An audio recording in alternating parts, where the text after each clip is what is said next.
2/3 of the folks that we surveyed were actually comfortable with Gen AI. If you look at OpenAI and DeepSeek, the adoption of their specific apps have been really some of the fastest adoption ever. They feel like they are being bombarded by generative content. The question of trust comes to mind. How can we trust that this is real? How do we know that what is being told to us is true? 60% said that they were concerned with bias and misinformation. 88% of those that we surveyed that use Gen AI weekly think that AI dramatically enhances their online experience. 83% of those folks think that AI can be more creative than humans. That statement should cause a little bit of pause, in my opinion. I'm kind of already nostalgic for the old days. It sort of places human-created content almost on a pedestal now, right? That actually can become the premium thing. Consumers are now going to be looking for the human element. That human touch is going to be the differentiator. Hello, everyone. Welcome to Experts of Experience. I'm your host, Lauren Wood. Today, we are talking about one of the most important shifts happening in customer experience, the impact of AI on both businesses and consumers. We know that the topic of AI is consuming all of us these days. And while the promises of AI bring efficiency, personalization, engagement, the reality is far more complicated. Companies are struggling with implementation, employees are wary of change, and consumers have mixed feelings about how trustworthy AI-generated content really is. So today we have Kevan Yalowitz, who truly has a front row seat to all of this as the software and platforms industry lead for Accenture. And while he is working with top organizations, navigating the complexities of AI, tech, and digital transformation, he is really getting to see the challenges of AI adoption, both inside and outside of organizations. Kevan, so wonderful to have you on the show. Thank you for having me. It's great to be here. So in our prep call, you shared so much incredible information, and we're going to try to cover as much of it as possible.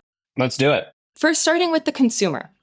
I know that your team has been doing lots of research and studying the impact of consumer behavior and opinions when it comes to AI. And I'd love to just start off by asking, what are some of the most surprising findings that you are seeing? Yeah, so this is something we've been tracking over the past couple of years. It's just consumer familiarity with AI. And frankly, what the tipping points are for when consumers are really, truly comfortable. What's interesting, though, is that 2/3 of the folks that we surveyed, and we surveyed consumers in 10 different countries around the world, including developed markets and developing markets. But 2/3 were actually comfortable with Gen AI. Like, they're using it, they're comfortable with it, which is actually, if you step back and just think about it, like, that's a material amount of adoption in a short period of time. And it, obviously, if you look at OpenAI and DeepSeek, like, the adoption of their specific apps have been really some of the fastest adoption ever, which is great. But the consumer comfort with that, we think, is pretty darn interesting. Like, 50% of the users that have adopted it are actually really comfortable with it. And they're 5 times more likely to actually pay for it, which is another pretty big barrier, right? Because typically at early days, people don't pay for it. They just play around with it, right? I think the thing that's particularly interesting, though, is that if you look broadly across consumers out in the world, they feel like they are being bombarded by generative content, maybe even more so than they are. Like, they think that 60% of their content in search is generative. 40% of the music they listen to is generative. Very interesting data point, but we know that it's not that high, right? We are not to the point where that level of what you consume is actually created by Gen AI. So there's this bit of a mismatch or dichotomy in which people think that there's more of this happening today than maybe there is. And we're going to dive into that, I know, a little bit later, but it does set an interesting stage. It's so fascinating because I find myself do that where I'm like, is this AI? I mean, it's been so fast where I remember a year ago seeing maybe a year and a half ago, seeing the first AI generated image and being like, oh, whoa, that's crazy. But it also looks like a computer. And totally. But now it doesn't. And it's, how do we know? And so the question of trust comes to mind of how can we Yeah. trust that this is real if it's being said to be real? Yeah. Or Yeah. how do we know that what is being told to us is true? And I think that there's also that happening in the background. I'm curious to know what you've seen in your Yeah. findings.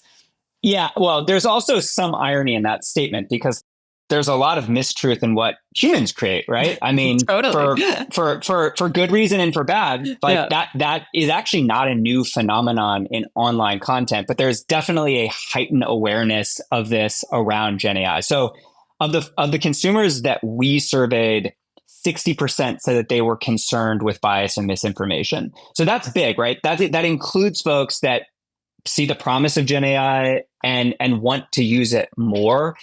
And what we found is that of that group that are actual users, identifying that something is generative content massively increases the trust that exists there, right?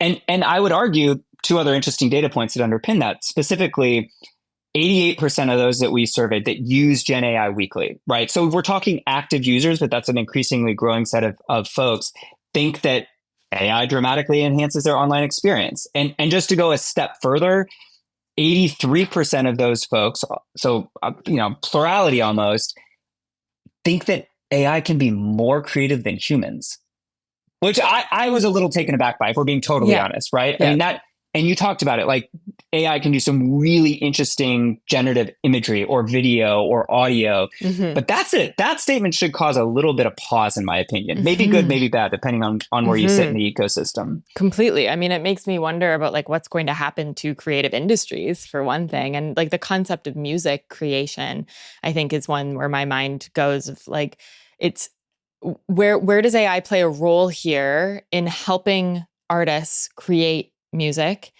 But is music going to be enjoyable if computers are creating it? Like, I mean, I guess it will be, but there's something like the magic kind of gets taken out of it if it's not, but like the genius behind someone who's spent their entire life learning how to create this thing.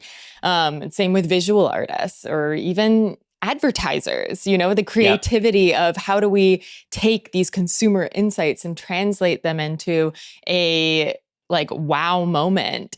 I'm kind of like already nostalgic for like the old days a little bit. I agree. I mean, one conclusion you could draw, though, is that users that want to be notified of something being generative content, it sort of places human created content almost on a pedestal now, right? Like that actually can become the premium thing. And I know we'll get into this a bit later, but I think that the human component there is not a broad dismissal that, well, AI is just going to be more creative writ large than humans. I think it's going to be interesting to see how this plays out. And we're not really at a point where we can predict exactly how it will yet. We are so early. Yeah. How is this impacting consumers' purchasing decisions? Yeah. It's early days. I think what we're seeing is that there is an increased willingness of consumers to see, and this ties to experience, to see AI and Gen AI as a means to improving the consumer experience to do a job that they would normally have to do themselves. So as an example, customer support is something that comes up continually, as generally we don't stumble across many companies that are wowing consumers and driving, NPS of 10 all the time, right? But I do think that we're starting to see the initial sort of vision of how AI can actually help consumers have just a better support experience when something does go wrong with a product. And that is by driving consumer behavior. Like we did see that in our data, that consumers are willing to gravitate towards services that are being innovative and helping them get to that resolution better, which makes sense. That's intuitive, right? I mean, if you think about it, like, just as if you think about any company you've had a great experience with, like if you have a problem, it gets resolved quickly, you're happier. Yeah. I mean, there's so much low hanging fruit when it comes to post-sale support. Like, and we all know that no one wants to pick up the phone and call a company. I have always, there's a list of things. I'm like, call this company, call the bank, and I'm like, I don't want to because it's going to take half my day and it's going to be frustrating. what if we flip the script on that? And I think that that's where, when we think about like purchasing decisions, where every company obviously wants consumers to be purchasing their products and services, if you have a good reputation, because that post-sale experience isn't always something that you're leading with. But if you have a good reputation, and like my ears always perk up, obviously, if a friend's like, oh, they have the best support. Like, you have to go with this company because if you have an issue, they're going to help you. And I'm like, okay, that's kind of like the ultimate gold for me. If I know that the pains of actually getting what I need will be solved, then I want that. And it's interesting. I mean, I think a good example that probably the entire audience has experience with is Netflix, right? I mean, Netflix has become really good at proactively telling you that there is an issue, they are aware of it, and like what the derivative of that issue is, right? If it's your local internet service provider and that's causing degradation of your stream, like you are made aware of that. And it's something on their end, like within their content distribution network, they flag it and they tell you that in advance. And I think being proactive is obviously a big point, which will be enabled more by AI going forward, right? It should enable more players to be able to do that. I also think equally interesting, though, to your point about your friends mentioning this. I mean, one example that we hear all the time come up, this actually came up with a client who was like, what is the best example of just great end-to-end support experience? And their example was Trader Joe's. Comes up all the time. Right? All the time. Right? And Trader Joe's, I mean, sure, you can go and return something easily, but I think it goes a little bit further, right? Trader Joe's employees can actually take like a bouquet of flowers out of stock and give it to someone because they're having a bad day or it's their birthday. So there's like that human touch will be a little bit interesting to see, like how would AI replicate that? Because AI is obviously going to take maybe a little bit more data-driven approach and probably balance the cost of delivering that with it as well. Totally. That I would argue a human might do better at today. So there's maybe some offline lessons to learn from Trader Joe in the online world. And we're going to talk about the employee experience in a moment. So I want to put a pin in this one, but I think just to underscore what you're saying, how can we use AI to enable our humanness to thrive and be less bogged down by technical complexities? Like in the customer experience world, for so long, it has been, how can we be more efficient? Efficiency. How can we answer more tickets, get back to more customers faster? Like just send them a stock response. Just get back to them. Doesn't matter what you say. That is changing now. Consumers are now going to be looking for the human element. That human touch is going to be the differentiator. And I'm curious, when it comes to like marketing and content, how can companies leverage, if you have any thoughts on this, leverage generative AI while still keeping an air of authenticity and trust? What we're seeing is our clients are increasingly using AI to ensure that the path from an initial issue or frontline support to when you talk to a human is faster, right? I mean, how annoying is it when you have an issue and you call, a call center and you have to press 13 times in order to get to an actual resolution, right? I mean, first and foremost, I am a believer, and we're seeing this, and frankly, some of the platforms that exist, the big ones today, Amazon Connect, Google CCAI, like they are enabling the entire support process to move much more smoothly. But I think that obviating support is really probably going to be the gold standard, because to be very honest with you, you don't really, my hypothesis would be, you don't really need a human interaction if the problem is solved before it's a problem, right? Where we see that being an issue is when a problem is a real problem and nothing else can solve it but a human. And I think where we're seeing most of our clients make those investments, as I said, is figuring out how do you just obviate the need for support entirely. And do you know what I think is an important piece of this is that when the problem happens, human emotions start to get involved. 100%. And this is my take on it. If you have an angry person, you need a person to connect with them and bring them back down. It is very, very difficult for AI to emote and Yeah. show empathy so Yeah. that when like literally if your amygdala is like activated and you're like, I am angry, I am in like a fight or flight mode, that's when you have to have a human involved. That's when it's a human Yeah. conversation. And if we can avoid those high emotional experiences through frustration or Yeah. things just not working the way they're supposed to, or, great disappointment. If we can avoid that altogether, then yes, AI Yeah. can Yeah. solve a lot of the problems. And so this is where the call for proactivity is so ultimately clear. We Totally. can just get ahead of it. Yeah. And I think, if we look over the past 5 to 10 years, like 5 to 10 years ago, most companies, right, whether they're tech companies, a travel company, or a retailer, were doing some initial measurement, right, that would allow them to understand that, wow, an investment upfront to ensure that you obviate the need for support, or when support is needed, that you solve it properly, has real impact on customer lifetime value, right? Mm-hmm. Like, and in a space, and many of the companies or many of the segments I just mentioned, being able to retain a customer for longer is dramatically cheaper than having to go acquire a new one. We see this specifically in the software space, right? So we've started to see this shift from doing measurement just to recognize that problem exists, to now being able to actually attribute the savings, which to be fair, has been a bit of a driver of investment into customer experience, right? Which makes total sense. If you can invest $1 upfront to save $3 later in net new acquisition, it makes total sense. So we've made progress on that front, which I think is good. Yeah. I mean, it's one of the things that as a customer experience leader, my entire career, I've struggled with deeply, because I Yeah. intuitively know that if we are able to be proactive, if we're able to create a good experience, we will have more customers for longer who are happier and less expensive to support. Yep.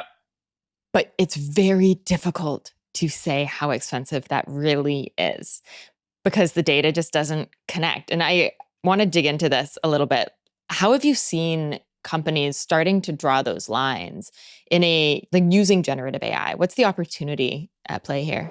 An AI agent your customers actually enjoy talking to? Salesforce has you covered. Meet Agentforce Service Agent, the AI agent that can resolve cases in conversational language anytime on any channel. To learn more, visit salesforce.com/agentforce. Yeah. So to be very honest, I think that the jump to actually connect that cost is more clear now than it really ever has been, to be totally honest with you. Like we've made material progress in that. But going forward, I would argue that we are seeing clients, particularly in the tech space, have very good understanding of what customer lifetime value is, clarity on what consumers want, and are investing upfront, even in product, right, to solve the issues that are causing churn and drop off later in the process. Mm-hmm. So it actually has ended up being product that's become really the beneficiary of this. And it is paying dividends. And if we look at in any space that has recurring revenue, right? If you think whether it's Amazon Prime or a premium Spotify subscription, in every case, it's cheaper typically to retain a customer than to acquire a new customer, right? Mm-hmm. Specifically in the environment where, I mean, if you think about it, telcos have been in this dynamic for years, right? And I actually think T-Mobile is a great example here, right? I mean, T-Mobile took an experience that was very much driven by lock-in contracts, and they created the Un-carrier, and they totally flipped the script on what experience meant as a wireless consumer for those of the audience in the US. And they went from being, fourth in market share to, they're now very near the top. And their lifetime value of a customer is longer than it ever has been. And it's proven that investing in experiences actually ends up being better than investing in solving problems on the back end. Mm-hmm. Thank you for bringing up that example. It's actually such a great case study on customer experience, because it's exactly that. Instead of locking them in, instead of forcing someone to pay us money when they're resenting us for the amount of money that they're having to pay, how do we create ease? How do we make it so that they want to be here?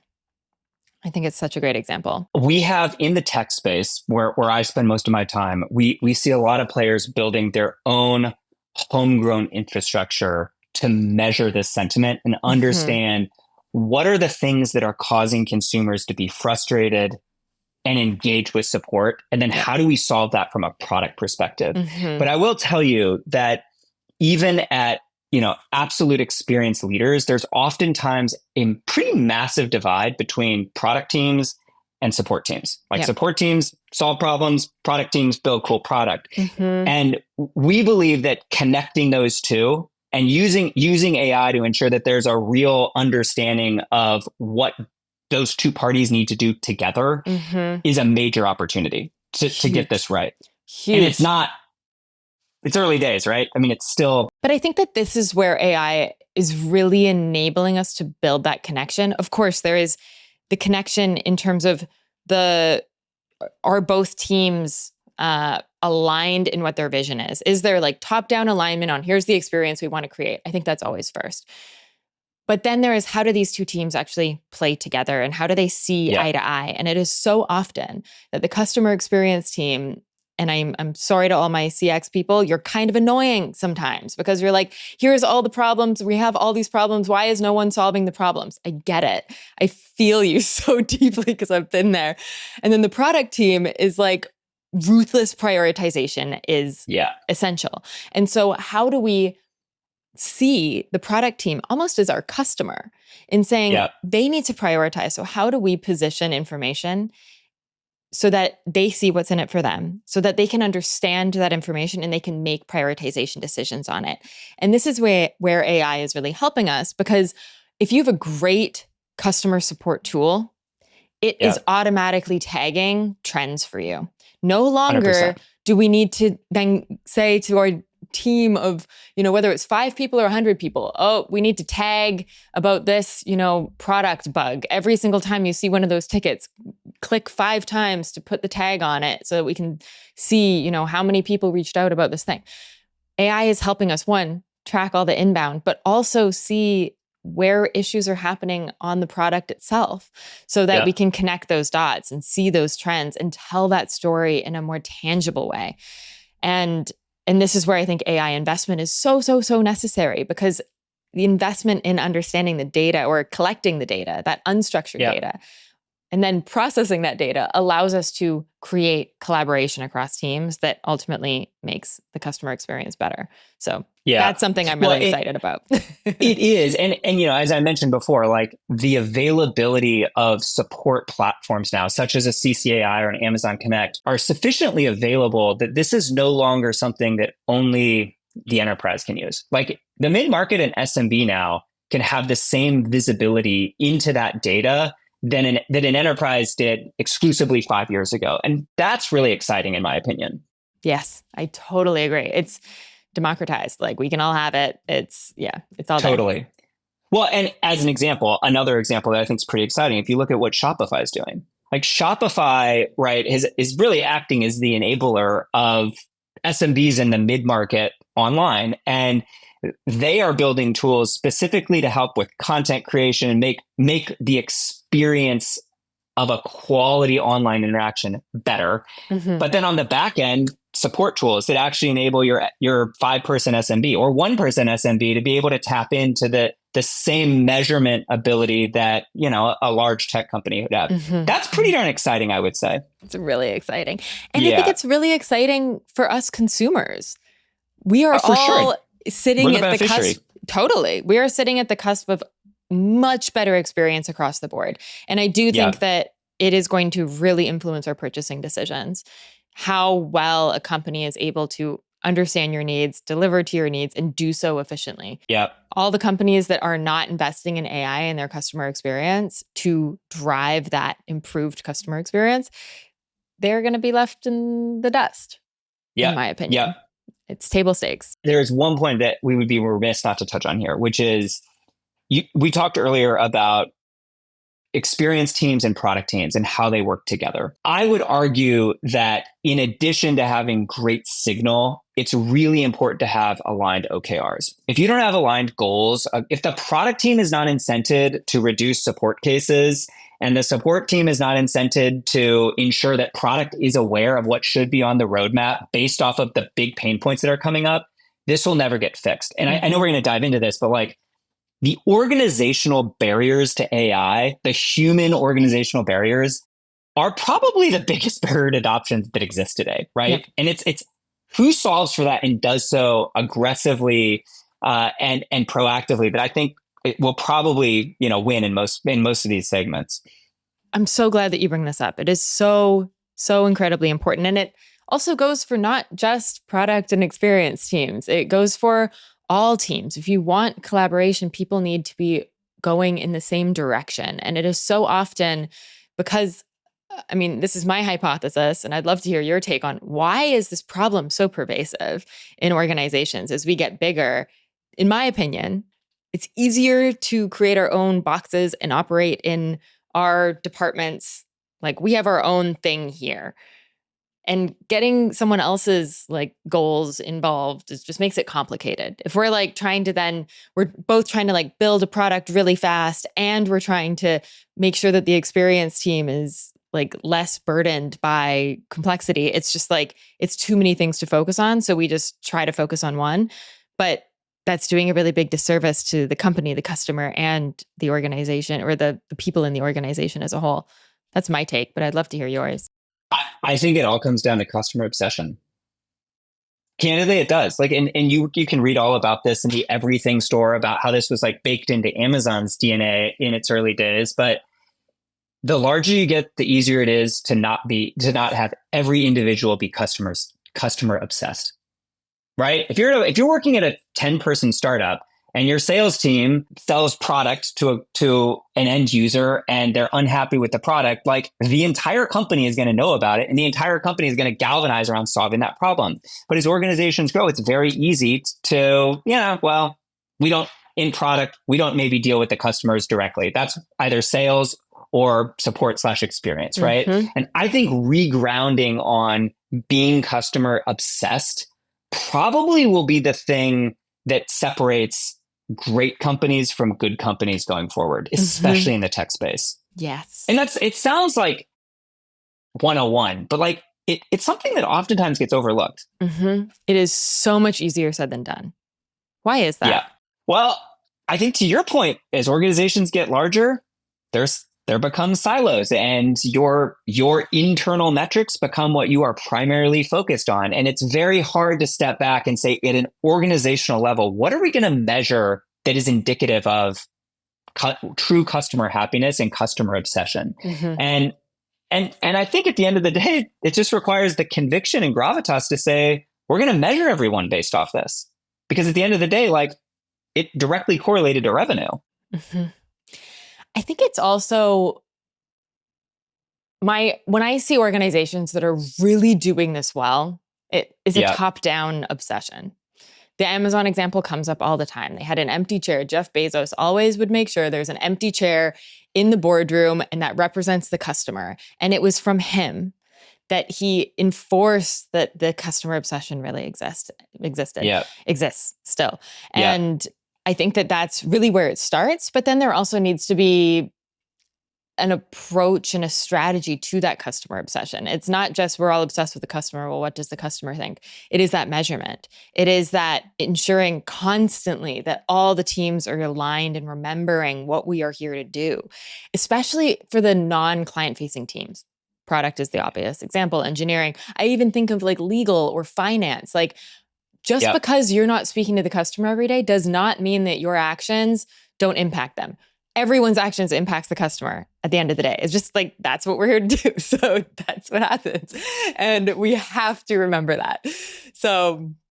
And it's honestly like a perfect segue to something that I know we wanted to cover today, which is if you think about the promise of AI from an experience perspective, right? End-to-end experience.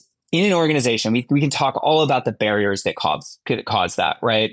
But we've seen lots of AI built into the front end of customer experience. Gen 1 is mostly with chatbots, which is then okay, right? It's scratched some of the itch. But realistically, if we think about this pivot to agentic AI, where AI is going to do jobs and it's going to solve work to be done in a faster, more meaningful way. If you make your F&A organization more efficient to ensure that invoices are paid faster, as an example, or that your books are reconciled more quickly, all of that actually does have a trickle up effect to the customer, right? So like we're at this interesting point where I think we're going to start seeing agentic AI help to clean up some of the organizational debt that exists that is hampering customer experience, but maybe at like the second order, you know? Yes. What is going on inside of an organization is felt by the customer, whether you want to believe it or not. When you are working with a company as a consumer or as a business and things feel complex or complicated or unclear, I guarantee if you look under the hood of that company, you see that same complexity underneath For the surface. sure. And it seeps out. And I think it's just really important for us all to remember, especially leaders, that that is the experience of your employees inside, it is going to be the experience of your customers outside. Yeah, and so applying 100%.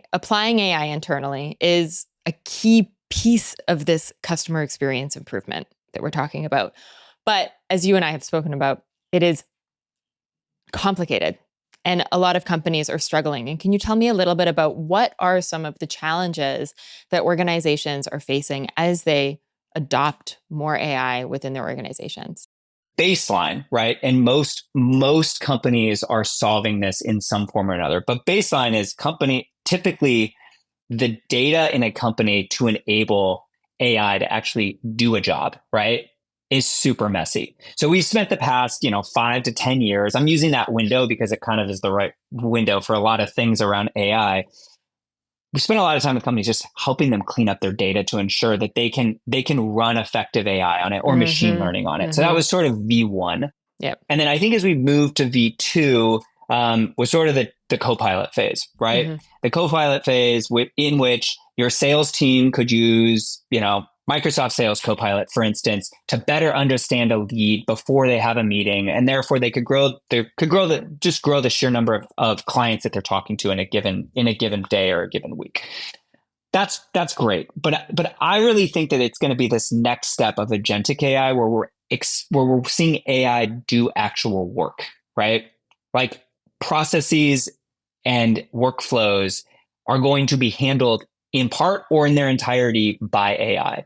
And I think that's wildly exciting. But to your point, there's a lot of barriers to actually making that real. It's akin to bringing on an entirely new workforce to your organization. And if you had an organization at 1,000 people and we say, we all of a sudden have massive funding influx, we're going to bring in another 1,000 people to do functions A, B, or C, that would be wildly disruptive, right? Massively. Yeah. So this is an opportunity in my mind, and we're seeing this with our clients, to stop, look at the areas where waste exists or where efficiency is possible, and look at processes end to end. We mentioned F&A, like just thinking about invoice to payment, like what is causing breakage in that process. And we've seen companies, particularly platforms that have customers on both sides, right? The buy side and the sell side. If you don't pay the sell side in time, they're really not happy, and that sends NPS scores way down. So getting stuck into that is really important, but it is arduous. Like it is arduous, and it's going to bring about the same growing pains that you would have, as I said, bringing on an entirely new workforce. And it's also managing, like, what are they allowed to do?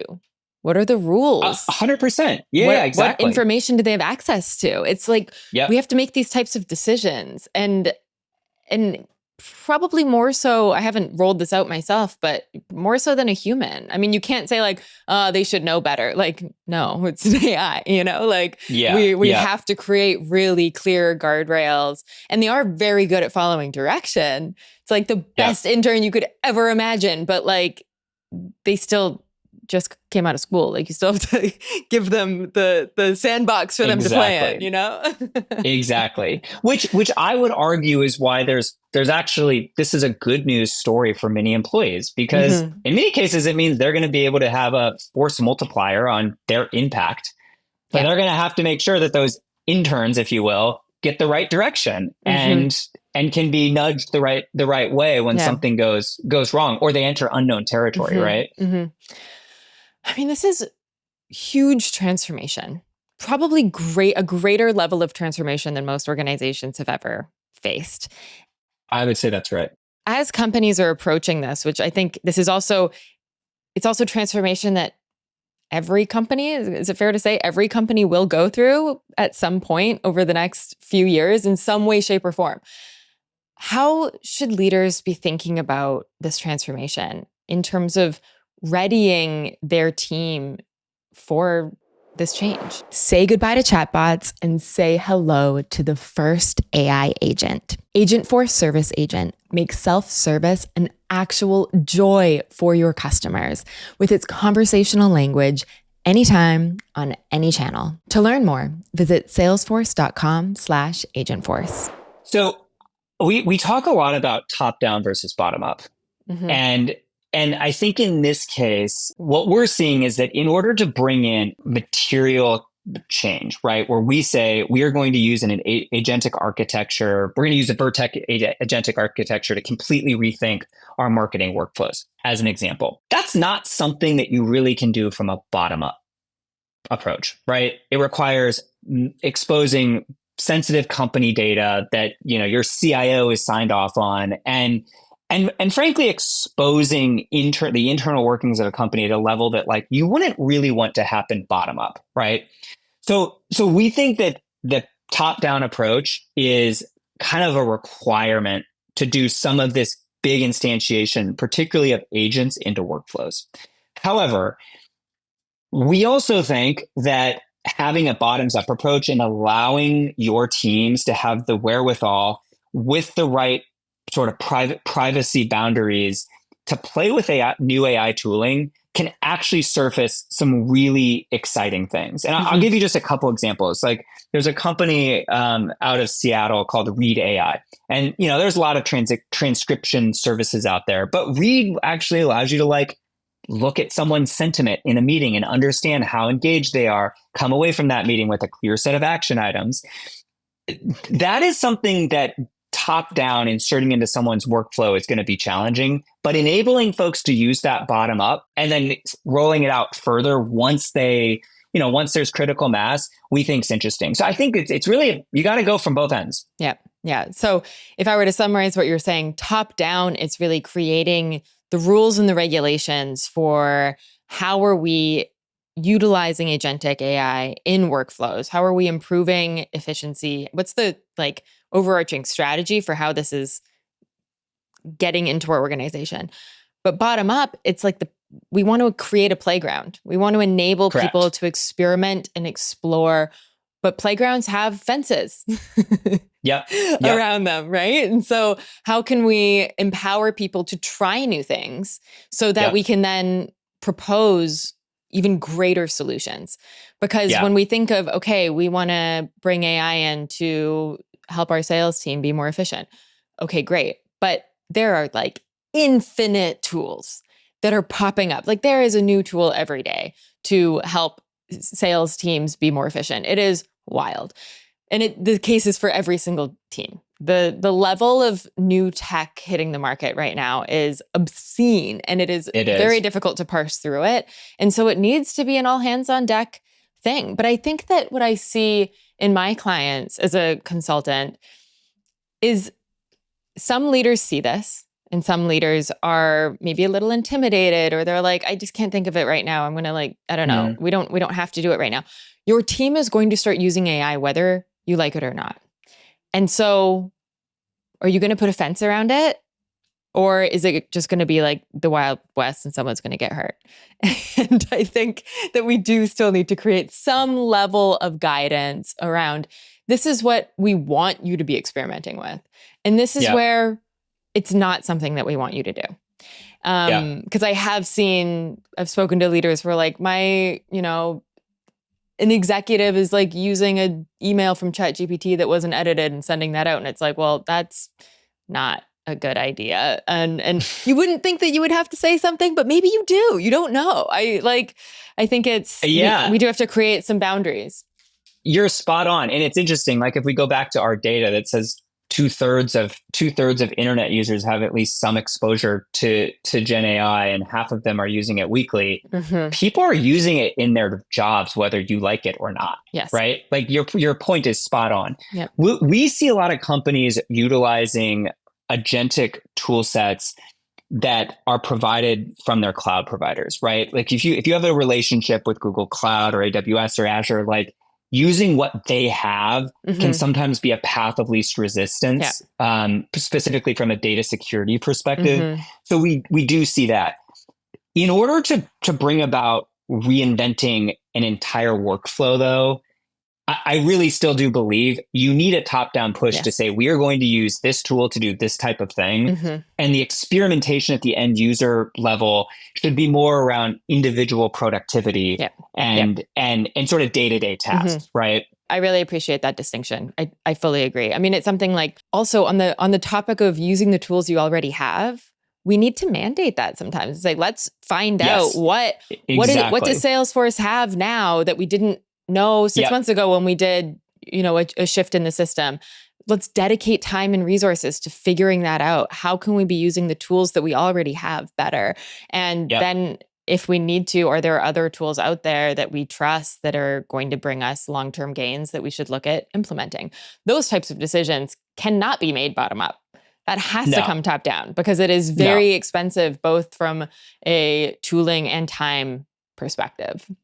Yeah, no, it's right. And look, I think it's a great time to be a buyer here, right? Because if you look at Agentforce, for instance, or Adobe Firefly, the tools that most companies are already using are getting smarter. They have more AI functionality, and there's functionality that you can use today, right? And that's not to say that some of the incredible innovation happening from privately funded companies is not worth looking at. It absolutely is, and it's moving even faster. But for those that are moving slower, maybe outside of tech, like this stuff's showing up on their doorstep, whether they like it or not, and it would behoove them to dig in. If you haven't already, look at all the tools you're already paying for and see what new features exist, because it is changing constantly. And I have this conversation with clients all the time. I'm like, have you looked into the tool you're already invested in to see if that is going to solve the problem? But I get it. It's confusing because we're getting bombarded with all these new shiny things.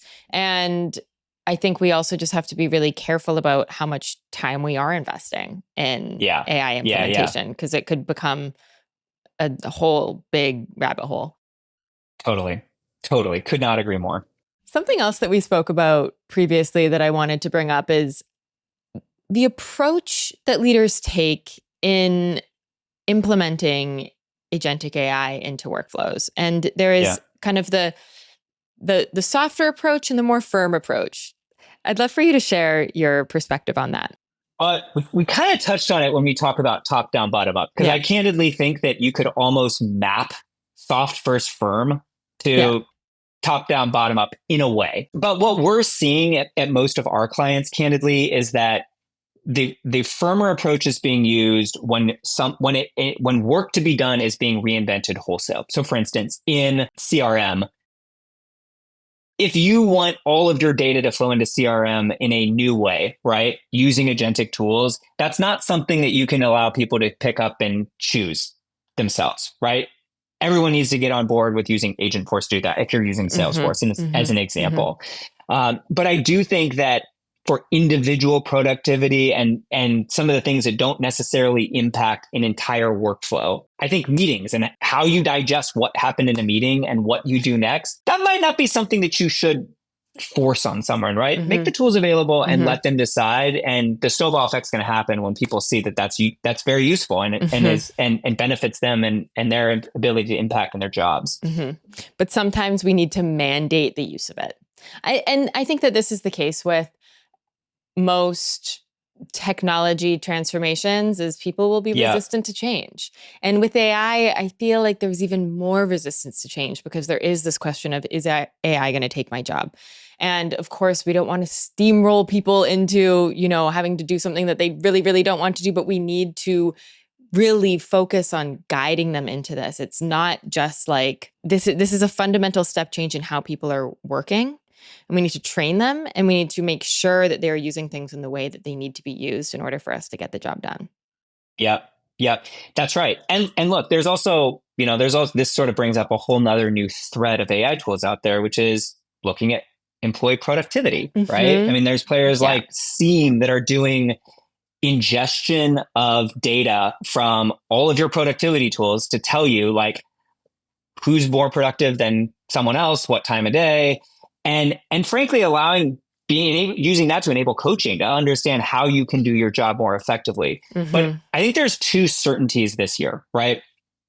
One is that companies are tired of Gen AI hype. They want to see real business value, right? And that's determined in revenue growth or cost. Like simple as that. That's going to drive the optionality of playing ball if you're an employee.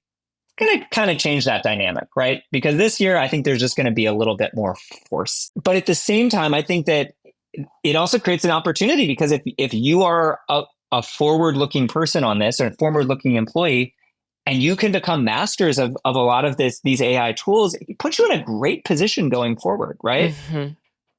Yes. It's table stakes. We need to understand it, and we need to tie it back to revenue. It always comes back to that. But now it is, I believe, easier than ever to do that based on the data that we're seeing. We just have to think about how can we 100%. show the value. Yeah, totally. I could not agree more. It's going to be an exciting year to watch this play out for sure. It's going to move quickly in a different way this year. No doubt about that. Totally. I have my popcorn and also my keyboard. I'm like in it, and watching. My last question for you is, what is one piece of advice every customer experience leader should hear? This is going to sound a little silly, but it's be customer obsessed. Yes, it is. I totally agree. Common sense. Yeah. But realistically, and I think I do this personally, like step back and look at everything that I'm working on it and really dissect. Is there something we are doing that would come across as not being obsessed with our clients? And it's simple, but it's something that I think oftentimes gets forgotten in the hustle and bustle of our, quarterly OKRs that we're all chasing. Yeah, completely. Because we're often chasing our OKRs, not our customers' OKRs. Exactly. And if we put ourselves in our customers' shoes, literally, if you can, go and sit in their seat. Walk 100%. In their shoes, live their life. Then we can really understand what do they care about and bring that back and make that our North Star as well. 100% agree. I would be shocked if those that are not customer success and evaluate what they do on a daily basis through that lens don't succeed far better than those that don't. Kevan, it's been so wonderful having you on the show. Thank you for sharing all this wisdom with us. It has been so insightful, and I cannot wait to see what the near future holds. Totally. It's at our doorstep. It's exciting times. Thank you very much. Have a wonderful day.